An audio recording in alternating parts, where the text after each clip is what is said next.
So let's have a look at this section here, right? So module 1, right, for 2018. So we don't care about either business now. We're gonna answer both questions. So Mr. Klong, right, has been living at 22 West Lane for over 17 years. Mr. Bold moves into the property adjacent to his and constructs a bar and nightclub. For the past 2 years since the club's opening, patrons have continuously parked in front of Mr. Klong's footpath and driveway, obstructing access to his property. Several complaints from Mr. Klong and to Mr. Bowl go unheeded, right? So Mr. Klong brings the matter to court. The trial judge advises both parties to seek some form of alternative dispute resolution to resolve the conflict. No. 1. Define the term alternative dispute resolution. Anyone?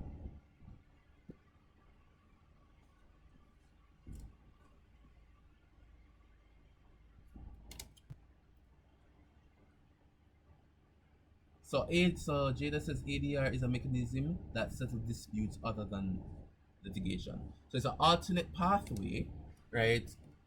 Right. Well, alternate pathway to litigation that is used or that employs a mechanism that can be used to settle disputes between two parties. Lovely, right? 2. Outline to Mr. Klong the area of law in which he may seek redress. Support your answer with facts from the scenario above. So which area of law? This is classification of law now. They mixed it into the question. So where? What area of law would this be under? And cite the question. So tell me which line in the question and what in the question allows you to give me that answer. So what area is it? So I would actually go through everything. So first of all, is it private or is it public? Is it civil or is it criminal? Right? Is it real property? Is it this? Is it that? Let me know what area of law are we looking at. Private law, okay. So this is not between the state, right? So private law, and you're looking specifically at real property, okay. All right. So you need to outline that using the scenarios above. So there are scenarios above that help you to tell that, right? So we're saying that he built a nightclub or whatever, and all the cars keep parking in front of his pathway, right? His driveway, okay, on his property. So it's real property, right? We're saying that it's private law because it's between Mr. Klong and Mr. Bold, not between the state. Lovely. All right. B. Outline to Mr. Klong 2 reasons why arbitration would be a suitable method to use in the resolution of this dispute. Right? So you're going to offer now the advantages of arbitration. Tell Mr. Klong why it may be better to use arbitration in this case. Why is it better? Why is it more suited in this case? Okay, so okay. Alright. So I see an entire answer in the chat. Okay, so let's see. So you say that arbitration refers to the form of alternative dispute resolution in which the parties are bound to the decision and conclusion of a neutral third party. Lovely. The process is stricter than mediation, which is not binding, unlike arbitrations with which decisions, unlike litigations, cannot be appealed. That sounds very confusing. So it's stricter than mediation, right? That doesn't have binding awards, right? And arbitrations, though, those decisions with arbitrations cannot be appealed through litigation. Okay, meaning that once Mr. Klong or Mr. Bowl receives the final decision from the arbitrator, the arbiter and arbitrator are two different things. From the arbitrator, it is final and must be upheld, meaning that the issue would most likely not arise again. Lovely. So those two things are fine. So the issue will likely not arise again, right? I could speak about how it's time and cost effective, right? Speak about those things, alright? Okay. Mr. Bowl is not convinced that arbitration is the most suitable method to resolve this dispute. He believes that mediation or litigation would be a better option to pursue. Mr. Bowl seeks your advice on whether he should pursue litigation or mediation to resolve this dispute. advised Mr. Bull providing 3 points each in support of litigation and mediation. So now tell Mr. Bull why litigation or mediation would be better.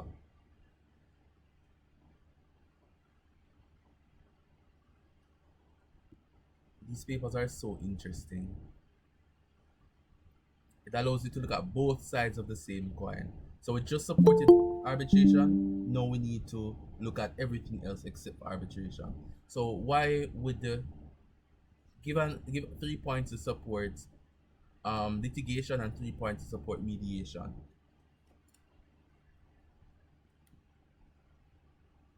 So what are the points for litigation? Let's start with litigation. What are the points for litigation?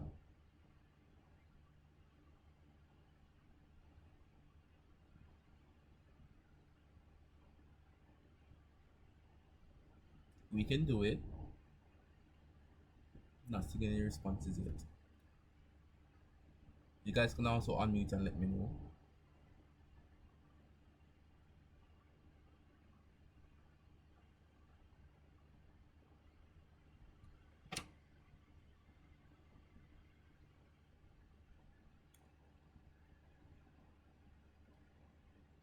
What are the points to support litigation?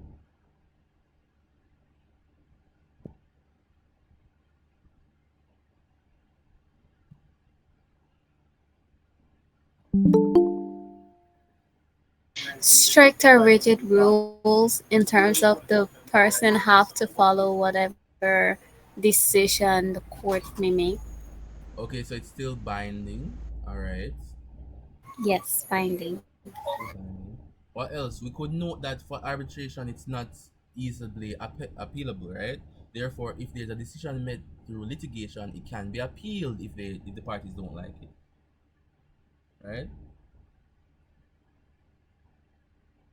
The parties can seek remedies through equity at common law. All right, that could be a thing as well.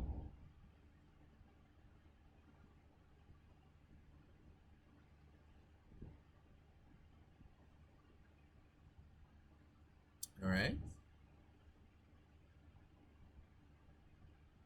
For mediation now, we know that for mediation, they're probably going to talk about the fact that it's still cost effective and everything similar to arbitration.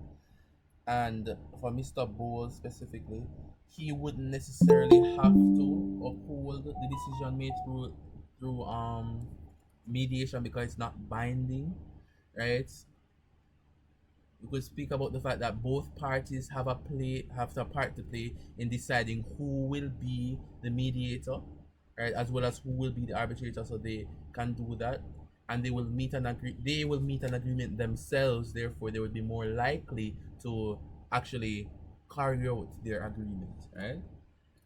Allows the parties to revise and adjust the scope of the conflict. Lovely. So here's some brilliant responses out here. Flexibility is there in mediation. Lovely, Jada.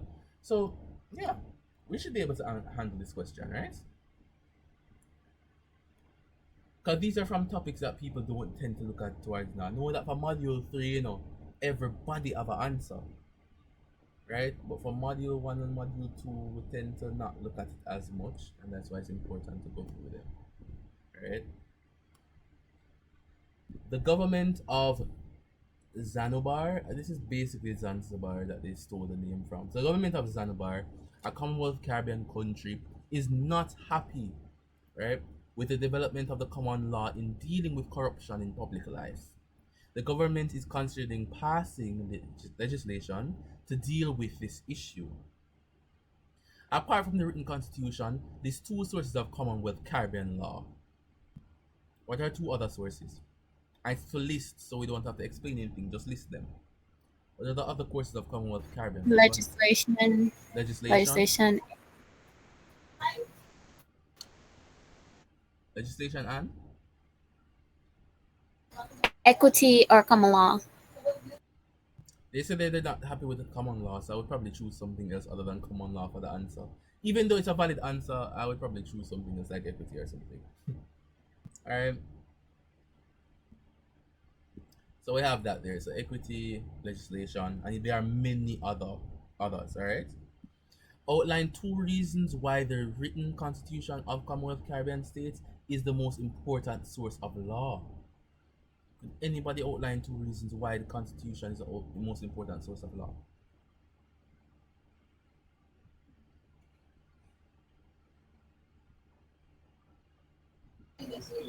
Because within the Constitution, for example, in Guyana, Section 8 of the written Constitution of Guyana states that it is the supreme law of the land. Can that be a reason why it is important? Is it because it is supreme? Okay, so it could be that as well. It's a supreme clause, a supreme law clause, right? So it established its supremacy over all other legal bodies within the entire jurisdiction. That is important.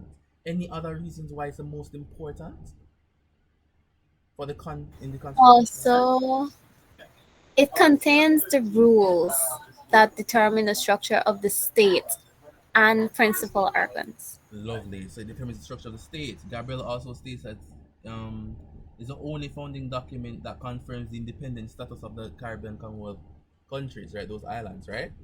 Well, I wouldn't say islands, but countries, right? Because we're looking at mainland territories as well, right? So looking at that as well, all right. We could speak about the what else? It is important since the supreme law clause of the law of the law of which all other laws are measured. So the supreme law clause, all right. Anything else? Speak about the Bill of Rights, right? The content, the contents of the Bill of Rights, and how important that is for the citizens of, well, the citizens that are under the jurisdiction of that constitution, right?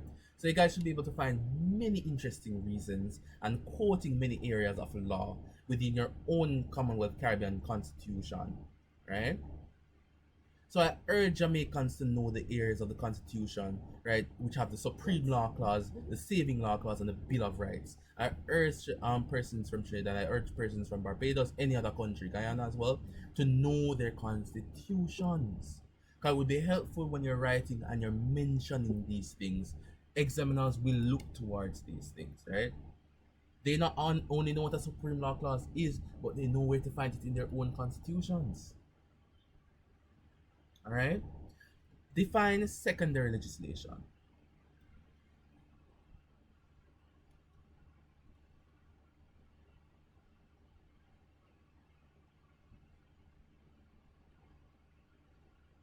Secondary legislation, also known as the subsidiary legislation, is made by a government authority that is given power by Parliament to make such legislation.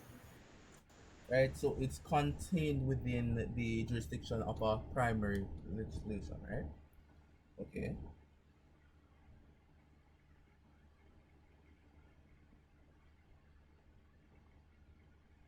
So what's happening here now? Give two examples of occasions when secondary legislations may be used.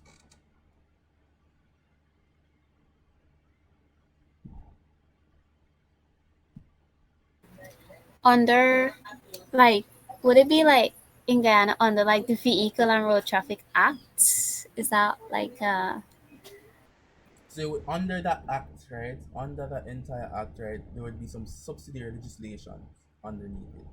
So what's happening there? Giving examples. So you can give the example of the primary legislation, right? And what the subsidiary legislation assists with. When I was reviewing this, I did give examples of three different primary and examples of what their secondary legislations do as well. So I gave examples from different Caribbean states. I gave example from Jamaica, Guyana, and Trinidad, and also Barbados, right? So there should be some examples there. So three examples of occasions when secondary legislation may be used. There's two examples. You guys can give me general examples.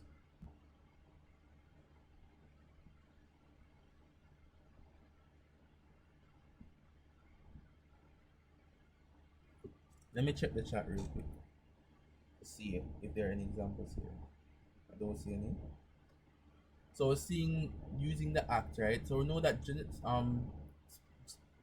secondary legislation are generally used for regulations and stuff like that that are way more specific, right? To general, well, not specific to general areas, specific to specified areas underneath primary legislation, right? For example, the Education Act specifically, right? And then you would have a specific section of the act that grants certain personnel to create secondary legislations, regulations that are more specific.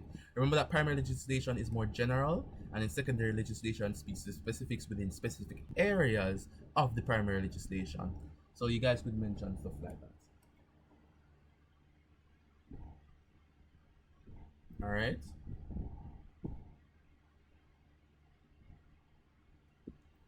And you could give two examples of how that would work. You know, for like the Road Traffic Act in Jamaica. You could speak about Dangerous Drug Act in Trinidad. You could speak about the Education Act in Barbados. Speak about these things. The Road Traffic Act as well in Guyana.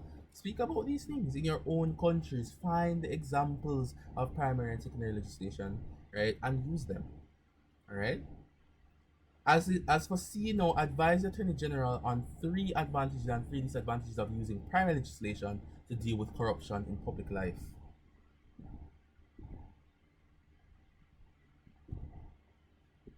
So how do we fight against corruption in public life using primary legislation? 3 advantages first.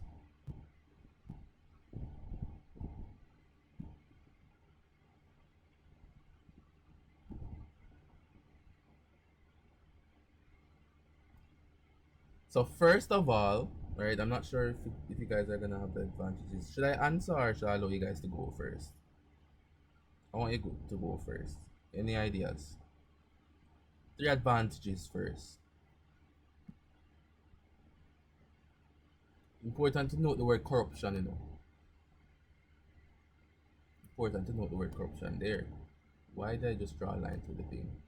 Oh, that's fine. Never mind. So that's fine. Important to note that. Anybody?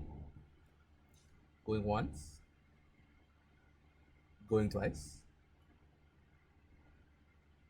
Going 3 times?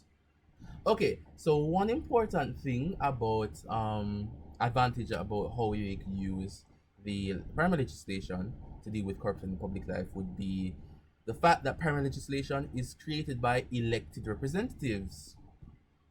Speak about democratic legitimacy, right? Democratic legitimacy of primary legislation. 1. 2 could be it could be a proper framework, right, for the implementation of subsidiary legislations, right? So it provides a primary an overarching framework for addressing the complex issues and allows for primary legislation to be used to specify or to crack down on specific areas of corruption in public life. Right? So comprehensive and detailed framework that primary legislation gives you.